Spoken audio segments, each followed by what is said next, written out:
Hello students, मेरा नाम है Sahil Ahmed and I welcome you to ऐसे क्लासेस। आज हम लोग पढ़ने जा रहे हैं female reproductive unit of flower. So female reproductive unit को और हम किन किन नामों से जानते हैं? हम इन्हें गायनोशियम भी कहते हैं और पिस्टिल भी कहते हैं। कुछ फ्लावर्स में एक पिस्टिल प्रेजेंट होता है और कुछ फ्लावर्स में मोर देन 2 पिस्टिल्स आर प्रेजेंट। सो देखो, ऐसे फ्लावर्स जिनमें सिर्फ एक ही पिस्टिल प्रेजेंट होता है वैसे फ्लावर को हम कहते हैं मोनोकार्पेलरी, ठीक है। और ऐसे फ्लावर्स जिनके गायनोशियम में 2 से ज्यादा पिस्टिल्स होते हैं हम उसे कहते हैं मल्टीकार्पेलरी।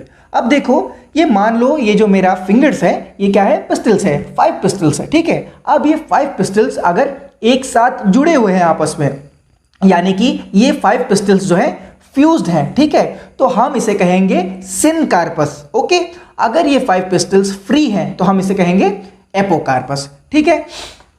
तो अब थोड़ा पिस्टिल्स को हम डिटेल में देख लेते हैं। पिस्टिल्स के कितने पार्ट्स होते हैं? सो पिस्टिल के 3 पार्ट्स होते हैं, स्टिग्मा, स्टाइल एंड ओवरी।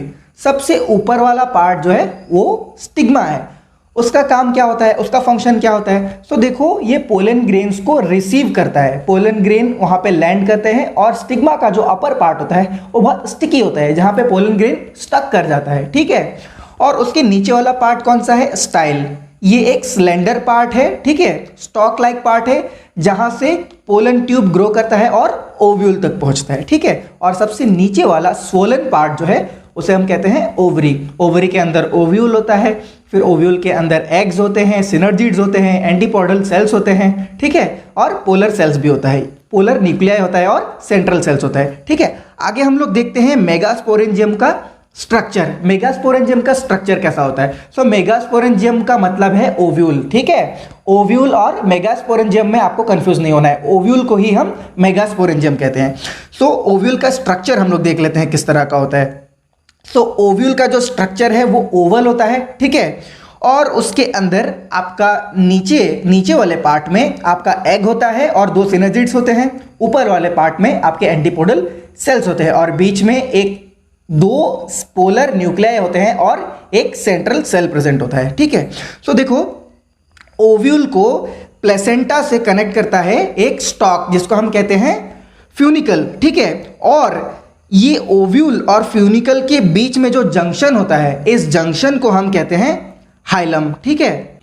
और कभी कभार क्या होता है, फ्यूनिकल जो है एक्सटेंड कर जाता है हाइलम को, ठीक है, और एक रिज फॉर्म करता है, उस रिज को हम कहते हैं राफे, ठीक है। अभी मैं आपको बताता हूं कि इस टॉपिक में सबसे इंपॉर्टेंट पार्ट क्या है। देखो, इस टॉपिक में से आपसे क्वेश्चन से भी ज्यादा इंपॉर्टेंट है इसका डायग्राम।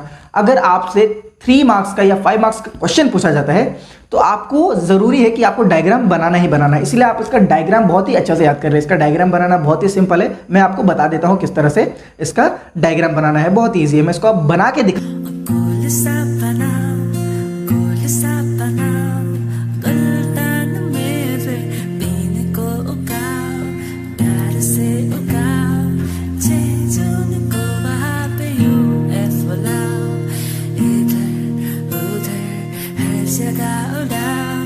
उसके बाद फिर तुम 2 तालाब बनाओ, जब तक उस तालाब में कोई कश्ती आए, आसमां में एक अधूरा चांद तुम लगाओ, मुझसे बनेगा कौन डोरेमोन।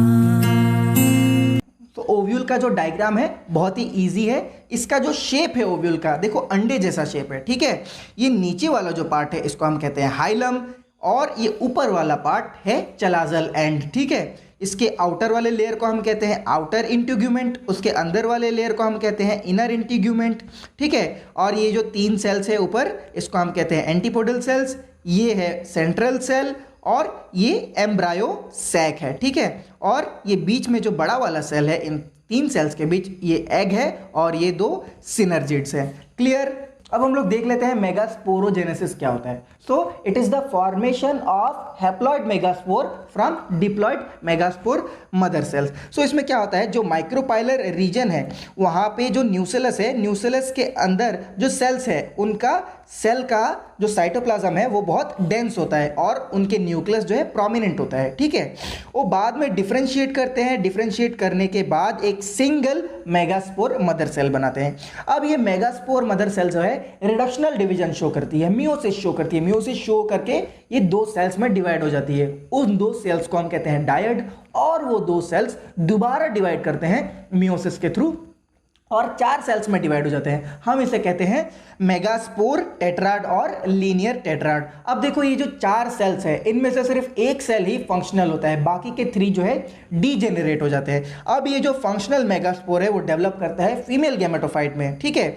तो इस चीज को हम कहते हैं मोनोस्पोरिक डेवलपमेंट, क्योंकि 3 डीजेनरेट हो गए और सिर्फ सिंगल स्पोर ही है जो डेवलप हुआ फीमेल गैमेटोफाइट में, इसलिए हम इसे मोनोस्पोरिक डेवलपमेंट कहते हैं। तो अब बात कर लेते हैं हम मेगा गैमेटोजेनेसिस की। तो मेगा गैमेटोजेनेसिस क्या है? It is the formation of female gametophyte और एम्ब्रायो सैक। अब ये किस तरह से फॉर्म करता है वो मैं आपको बताता हूं। तो देखिए ये है सिंगल मेगास्पोर मदर सेल, ठीक है। ये मेगास्पोर मदर सेल डिवाइड करता है थ्रू मियोसिस और डायड बनाता है, ठीक है। और ये मेगास्पोर मदर सेल्स जब डायड बन गया, डायड बन के ये दोनों सेल्स वापस से डिवाइड करते हैं और मेगास्पोर टेट्राड बनाते हैं, ठीक है। अब इन टेट्राड में से 3 डीजेनरेट हो जाते हैं और एक ही फंक्शनल रहता है, इसीलिए हम इसे कहते हैं मोनोस्पोरिक डेवलपमेंट, ठीक।